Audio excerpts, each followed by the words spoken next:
Assalamualaikum warahmatullahi wabarakatuh. Dan di video kali ini saya akan menjelaskan kembali bagian tentang penggunaan Zoom ya. Seperti di video sebelumnya itu secara singkat menjelaskan tentang penggunaan Zoom, bagaimana instalasinya dan dari mana instalasinya. Sedikit mereview bahwa untuk instalasi Zoom kalian bisa dilakukan dengan dua cara. Yang pertama, kalian bisa melakukan sign-in dari website resminya, yaitu yang ada di zoom.use ya. Kalian tinggal sign-in di sana. Atau yang kedua, kalian bisa diinstal di desktop kalian atau di PC kalian atau di laptop kalian atau di smartphone kalian dengan cara instalasinya via online. Ketika instalasi via online, kalian akan disuguhkan nantinya untuk mengklik aplikasi dari Zoom tersebut. Kalaupun di smartphone, kalian cukup masuk ke Play Store, tinggal ketikkan aja Zoom ya. Dan di sana kalian nantinya akan disuguhkan ke sign-in atau melakukan pendaftaran dulu, dan silahkan kalian isi emailnya, passwordnya, bla bla bla dan yang lainnya. Dan untuk mempermudah, kalian bisa gunakan email Google secara langsung, karena di sana ada option atau pilihan untuk email tersebut. Untuk mempersingkat waktu, yuk kita lihat bagaimana cara penggunaannya. Tapi sebelum masuk ke ranah sana, mari kita akan mengangkat kembali isu tentang penggunaan dari Zoom tersebut ya. Apa yang terjadi, isu-isu apa yang terjadi tentang Zoom. Mari kita kupas tentang Zoom ini. Baiklah, kita akan ngebahas dari Zoom, bagian dari security Zoom ya. Bagian Zoom tentang security-nya, yaitu tentang mengangkat isu-isu seputar tentang Zoom. Jadi banyak pertanyaan dari beberapa orang atau hampir dari pengguna aplikasi yang ada di dunia. Mungkin saja mereka menanyakan, amankah menggunakan Zoom ya? Aman tidak menggunakan Zoom? Karena mereka bertanya seperti ini, adanya informasi atau isu di balik Zoom yang dimana security-nya mudah dibobol oleh pihak lain. Kadangkala sebuah kenyamanan berbanding terbalik dengan keamanan, dan itu disinyalir belakangan ini yang terjadi dengan Zoom ya. Sudah diketahui bahwa Zoom itu adalah sebuah aplikasi video conference yang saat ini sedang digandrungi oleh beberapa pihak karena dari segi kenyamanannya, tapi lupa memperhatikan segi keamanannya. Karena saking kenyamanannya ini, karena naik daun di masa darurat pandemi COVID-19 ini, popularitas Zoom itu semakin menaik karena kemudahan pengoperasiannya. Kalau dibilang user experience-nya cukup enak dan cukup bagus penggunaannya dalam hal kualitas audio videonya, tapi lupa tentang segi keamanannya. Ada beberapa isu yang diangkat dan pelanggaran privasi yang mendorong beberapa negara,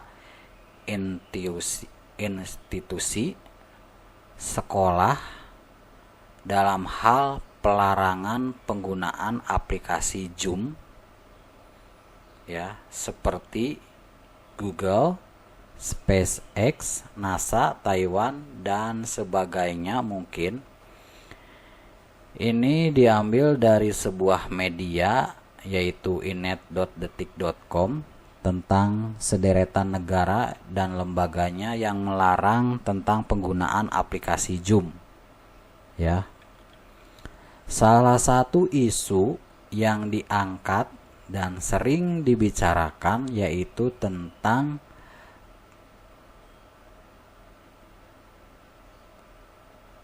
kurang kuatnya transmisi video yang tidak dilakukan secara enkripsi end to end, ya.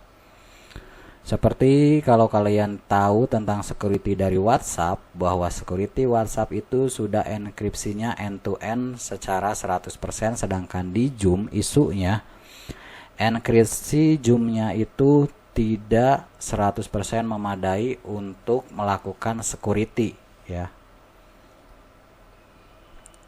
Dan beberapa isu lain keamanan yang lain, yang pertama adalah penyusupan orang yang tidak dikenal pada saat video conference, ya. Dan sehingga ini pernah kejadian menampilkan konten tidak pantas dengan melakukan Zoom bombing, ya. Jadi Zoom-nya dibombing oleh konten yang kurang pantas. Terus isu yang ketiga, ya, tadi yang pertama yang enkripsi end to end, terus yang kedua tentang penyusupan orang yang tidak dikenal, terus yang ketiga adalah kebocoran data pengguna baik sengaja dimanfaatkan sebagai iklan oleh Facebook. Jadi ini ada data penggunanya bocor sehingga dijadikan iklan oleh Facebook. Dan yang keempat ini ada tangan jahil seperti hacker yang abu-abu, jadi menjual akun pengguna melalui dark web, ya. Ini kata dari inet.detik.com. Apa itu dark web? Nanti kita bahaslah di pertemuan selanjutnya. Bahkan dalam sebuah artikel populer, ya, disebutkan bahwa pihak Zoom telah diam-diam menginstal aplikasi untuk bypass mekanisme keamanan sehingga hanya dengan beberapa klik saja Zoom sudah bisa digunakan. Ini adalah isu-isu yang diangkat, ya. Karena dengan efeknya melakukan bypass seperti mekanisme keamanannya, salah satu efeknya adalah hacker bisa secara diam-diam menghidupkan webcam kalian ketika melakukan web streaming, ya, atau webcam, atau melakukan video call secara daring. Ngeri amat kan, ya, ketika webcam kalian hidup tanpa diketahui oleh kalian. Tapi pihak Zoom sebenarnya tidak tinggal diam. Mereka tetap melakukan up-to-date perbaikan-perbaikan seputar tentang keamanan di aplikasi Zoom. Dan tetap saja masih muncul kekhawatiran terjadi pelanggaran keamanan lagi. Jadi ketika ada sebuah kesalahan, pelanggan mengetahui ada kesalahan seperti itu sehingga si pelanggan itu selalu was-was ketika penggunaan Zoom tersebut.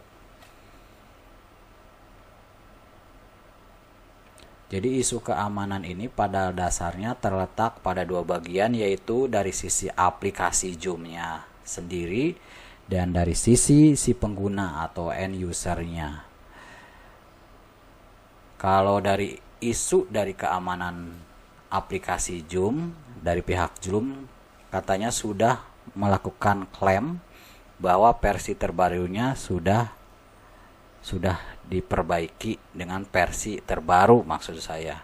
Sekarang sudah ada ke Zoom versi 5 titik sekian, ya, itu versi terbaru dari Zoom.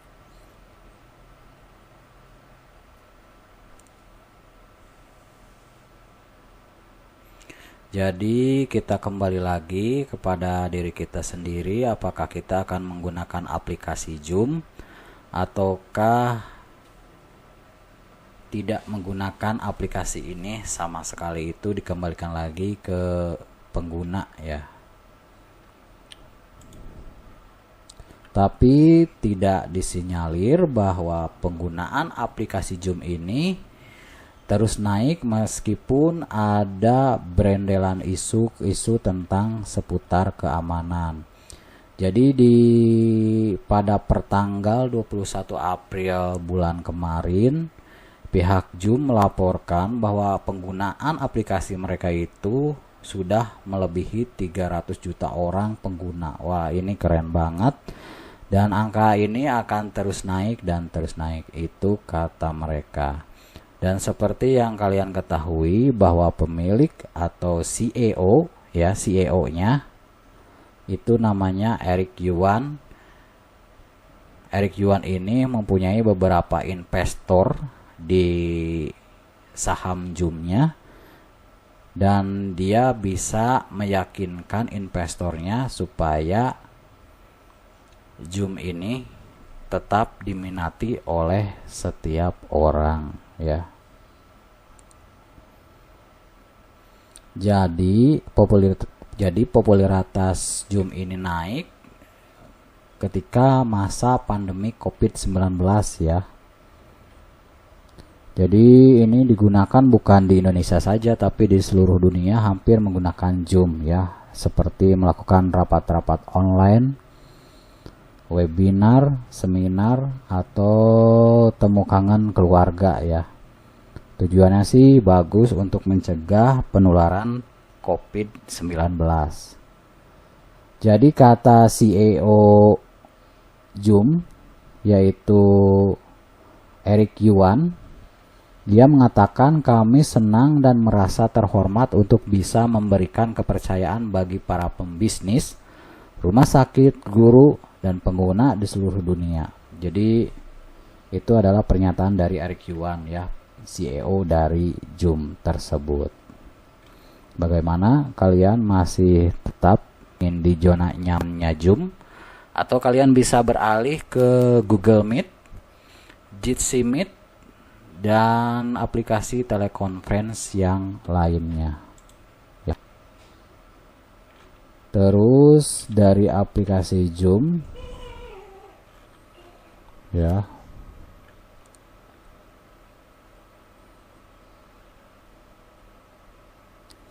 jadi kalau kata Counter Manager Trend Mikro Indonesia Laksana Budi Wiono menjelaskan bahwa hal yang wajar bahwa Zoom itu menjadi target serangan keamanan cyber, karena sesuatu yang naik daun selalu jadi target dan itu menjadi incaran. Ini terjadi nyata di Zoom, ya. Itu hal biasalah ketika ada yang naik daun, ada sirik dari beberapa orang sehingga terjadinya target serangan secara cyber, ya. Sebab penggunaan Zoom ini kalau dikalkulasikan di akhir Desember menjadi 200 juta user saat ini. Itu keren banget, ya, tentang Zoom ini. Itu tapi penggunaan Zoom itu kembalikan lagi kepada kalian, bagaimana menggunakannya menurut kalian. Silahkan gunakan Zoom secara cukup membingungkan, ya, bagi setiap orang atau pengguna yang kurang memahami tentang sebuah aplikasi, atau pengguna yang masih dalam tahap awam, ya, tentang sebuah aplikasi, ya.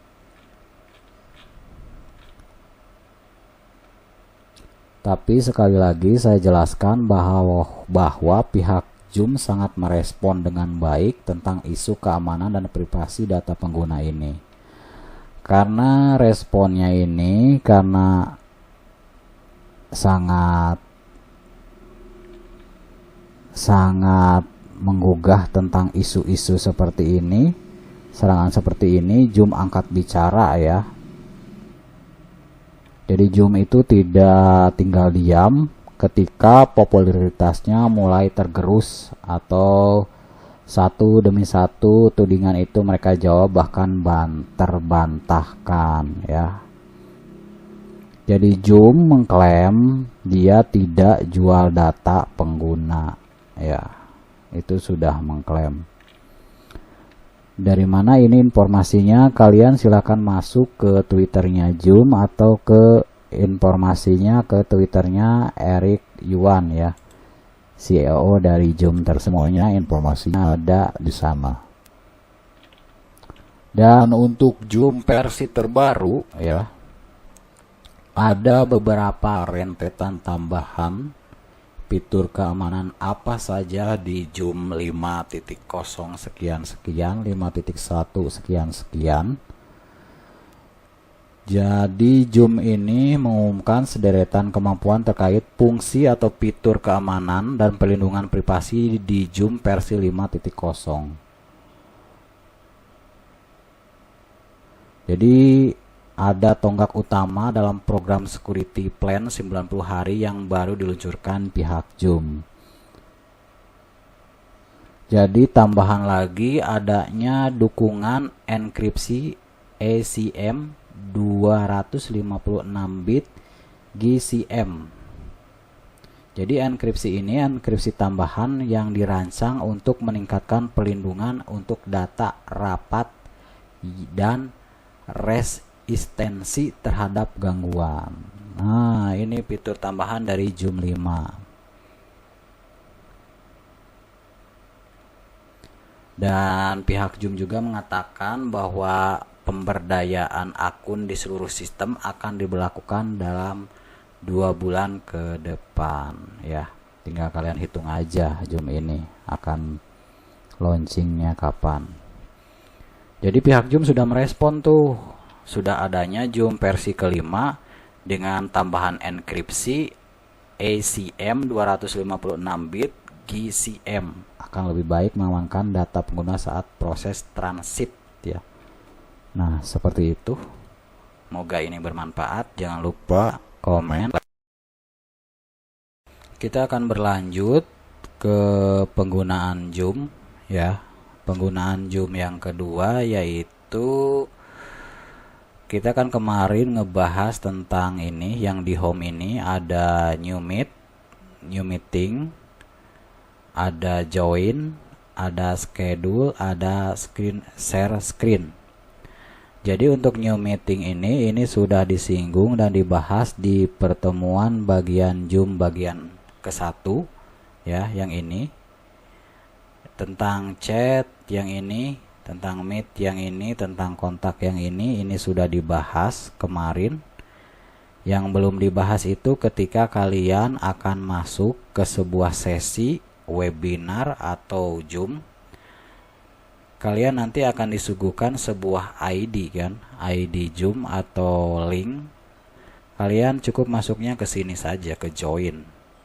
Ya, kalian tinggal tuliskan namanya, nama kalian di sini, your name-nya, nama kalian secara jelas di sini untuk join meeting pada sebuah webinar atau acara seminar atau acara rapat atau hal-hal yang lainnya via daring.